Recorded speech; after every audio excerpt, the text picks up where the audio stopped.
Meditations have huge benefits, true, but also spiritual meditation can be the one thing that unites all humanity. So I know it's a bold thing to say, but there is truth in it. Practicing meditation goes back a long way, probably to prehistoric times. Meditations are old. The first stone representations of meditation goes back almost 10,000 years, because there's evidence of the practice created around 5000 BC in India. The stone relief shows people seated in meditative postures with half-closed eyes. So were the health benefits of meditation understood back then? Was this an early chakra meditation? Was this showing meditation methods and meditation techniques? Or was this purely a spiritual meditation practice? There are more questions than answers, and we will probably never know what the ancients thought about meditation.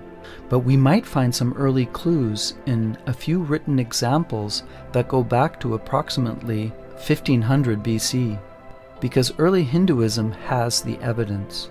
The point of spiritual meditation for early Hindus was almost identical to the way we meditate today. It was connected to their religion, and it was a spiritual meditation practice.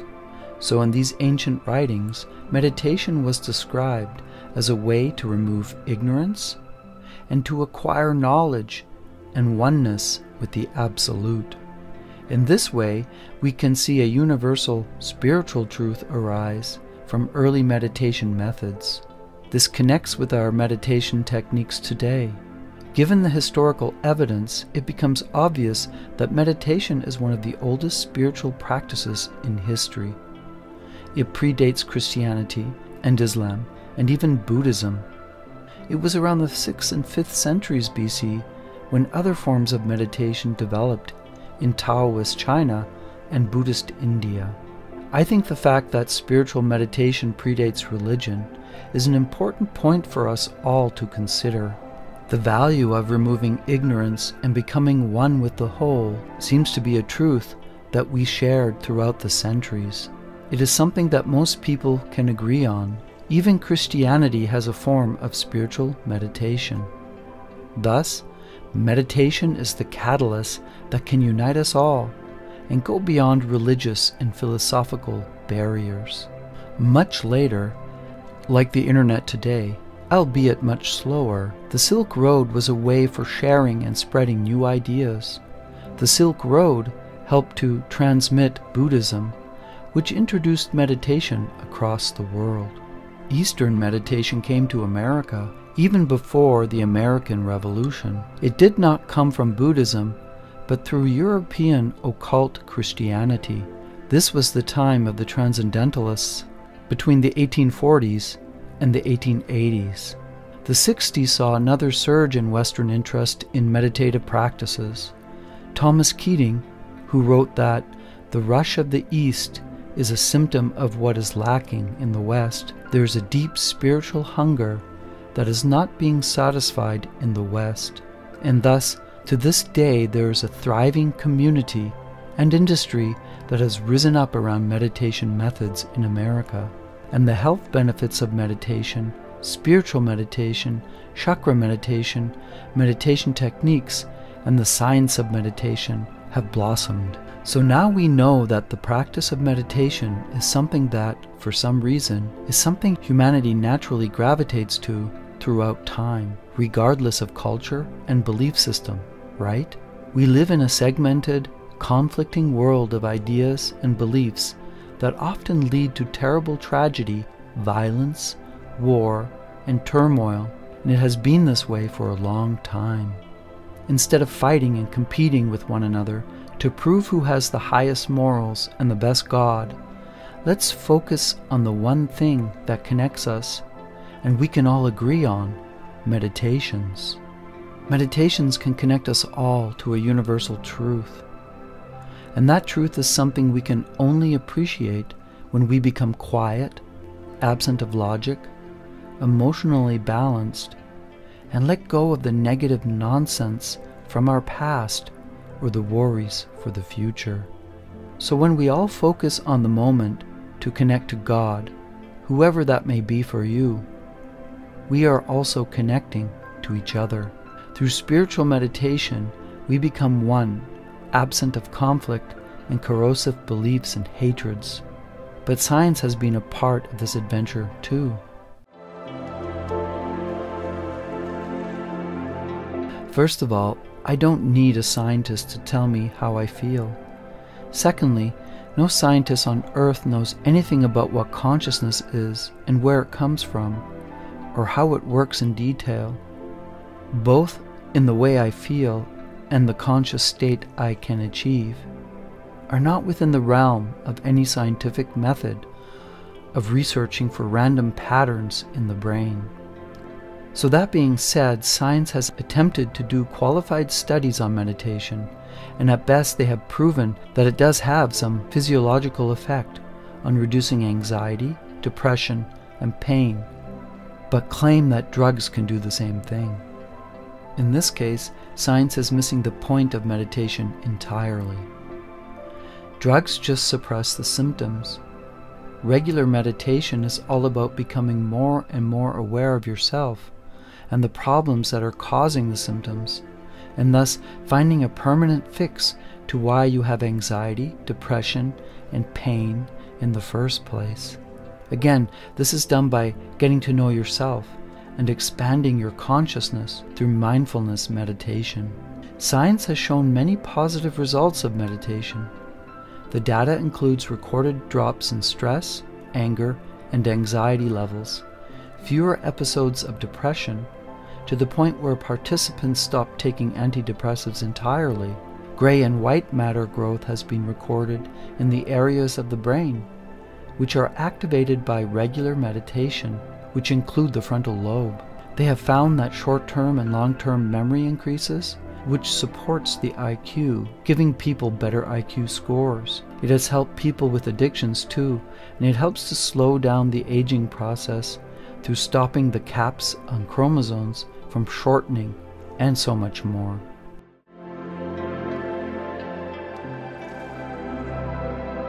Science has made some remarkable discoveries which lean toward the spiritual aspect of the practice of connecting to your conscious self. Some studies suggest that mindfulness meditation contributes to a more coherent and healthy sense of self and identity when considering aspects such as sense of responsibility, authenticity, compassion, self-acceptance, and character, all of which fit into the category of sense of self or consciousness. There are some other studies that say mindfulness meditation reduces worry. Excessive worry can lead to mental illness, anxiety and depression being part of this. Meditation interventions have proven to reduce multiple negative dimensions of psychological stress. Some health benefits include mood enhancement, improving ability to deal with stress, and becoming focused. And it can help to deal with substance use disorders and eating disorders, and treating psychosis too. So mindfulness meditation is also good for helping the psychological functioning of breast cancer survivors. The effect on the brain is interesting according to science too. Apparently, depending on the style or method of meditation you choose, it will have a different influence on different regions of the brain. Also, mindfulness meditation appears to bring about favorable structural changes in the brain. A significant cortical thickness increase was found in one study, and this size increase also saw a large reduction of several physiological indices related to worry, anxiety, and depression. Science is helpful in proving things on a physical and cognitive, psychological level and physiological level. But what about the spiritual? Both spiritual and secular forms of meditation have been subjects of scientific analysis. The first step towards spiritual enlightenment is to know thyself. For the Buddhist, it begins with becoming more mindful and focused and paying attention not to the world outside, but by looking from the inside out, so to speak, and being part of the whole. Awareness and attention training are key components in which levels of mindfulness can be cultivated with practice and mindfulness meditation. Indeed, science has found out that meditation can improve the health of your brain. It supports the health and integrity of both gray and white matter. It can shut down parts of the brain and activate others to create more balance, as meditators tend to focus on loving kindness and conscious awareness. Meditation often stimulates a large network of cortical regions, which are parts of the brain connected to attention, and the default network of the brain, which is associated to daydreaming. Most of the time, spiritual healing is based on meditation. For example, Reiki is a form of meditation. Shamanic journey, yoga, qigong, and trance healing are all based on meditation. These are also spiritual practices. The point of spiritual meditation is to connect to your spiritual self. Spiritual meditation is about mindfulness, your energy, your aura and chakras, learning more about yourself, to open up your third eye chakra, enhance your intuition, and find your inner peace. It also helps us to connect to the spirit world. For example, when you practice Reiki, you become very relaxed like during a meditation. You release blockages and ease pain. This positive effect becomes more apparent when you do Reiki on a regular basis, just like through meditation. Reiki is like a hands-on meditation. If you practice trance healing, like it's taught in Daniela's course, you will be doing a lot of meditations, through which you focus on breathing and trust and letting go. A very different form of meditation is shamanic journey. It uses a specific drumming to bring you into a meditative state so you can visit spiritual realms like the underworld, middle world, and upper world to heal the soul. Meditation is really good for relaxing.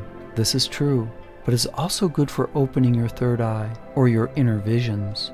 Opening your third eye is important for your spiritual development.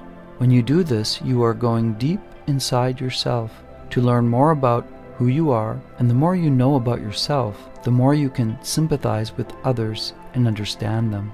You can see beyond what your physical sight can see, and your awareness expands. Getting a good night's sleep is important. The less stress you have, the better your immune system will work. Not being able to sleep will make you very anxious and stressed. Meditation can reduce insomnia and improve sleep quality. Being focused is incredibly important. Meditation can help here in a big way. The more focused you are, the more success you will have in life. Mind wandering can be a big problem, and meditation can help you to decrease mind wandering a lot. The less distraction you have, the more your brain can take on difficult tasks for longer periods of time. Not only can you focus your attention more productively, but you can also be mindfully aware of your surroundings. It also enhances your ability to deal with conflict. Meditation increases your perception of true reality. True, in terms of what we observe, is the real thing, not just a concept of that thing stored in our memory. This means reality is observed not as an illusion, but more as directly experienced stimuli, so it can let us see things with more accuracy. Meditation can cut out the noise of reality, so to speak. Example, you recall seeing a red car today, but in reality it was blue. You said it was red because your dad has one that looks just like it in red. In this case, you are replacing reality with a preconceived concept without actually seeing what is right in front of your eyes. Meditation helps you to see what is really there because you learn how to focus on the moment instead of relying on your tainted memories. The cortical thickness of the brain increases through meditation, slowing down the decline of gray matter in your brain, slowing down the aging process. It stops the chromosome caps from shortening. Also on a cellular level, meditative practices appear to decrease oxidative stress. This means meditation helps your cell longevity It does this through lessening stress hormones, and increasing hormones may protect the cell. If you take naps like I do in the middle of the day, it is best to meditate instead. The reason is that people who meditate for about 20 minutes have higher levels of happiness and less anxiety compared to people who just rest during the day, during the 20-minute time span. So the more we are connected to the whole, the more we live in the moment, the more we enjoy our lives, and the less we live in the past or the future. This leads to inner peace, which leads to a sustainable joy.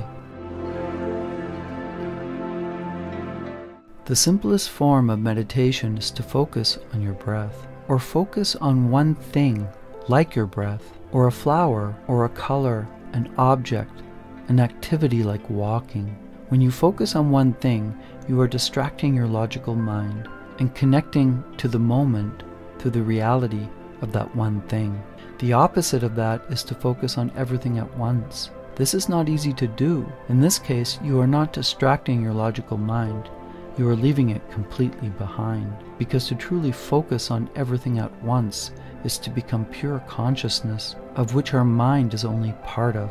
So when you are focusing on everything at once, you are not emptying your mind, but understanding that your mind is just part of the whole of consciousness, and we are accepting it as part of the experience of reality, of being the observer. You will allow whatever happens during your meditation session to happen. There are many types of meditations, from schooled, traditional, to the modern meditations that use binaural beats. This includes guided meditations, ones that just use atmospherics or music. There are meditations that help us to clear our chakras. There are mindfulness meditations and ones to help us sleep, to reduce stress, or to make us more aware, more alert, more focused. There are walking meditations too, when you focus on each step you take to connect to the moment. My wife taught me one form of walking meditation. As I walk, I consciously imagine, with each step I take, that light spreads from the sole of my foot to expand love and light everywhere. She also taught me a simple breathing meditation that just takes 3 minutes. Close your eyes and think when you breathe in, now I breathe in. And when you exhale, you think, now I breathe out. Start doing this for 3 minutes, and then do it for longer periods of time, up to 10 minutes. And the amazing thing is, the longer you do it, the more you will feel like you are becoming the breath and one with the whole. So why not get started now with meditations and take Daniela's free guided meditation course? This is a great time to start your journey into the awesome world of spiritual meditation and become one with humanity.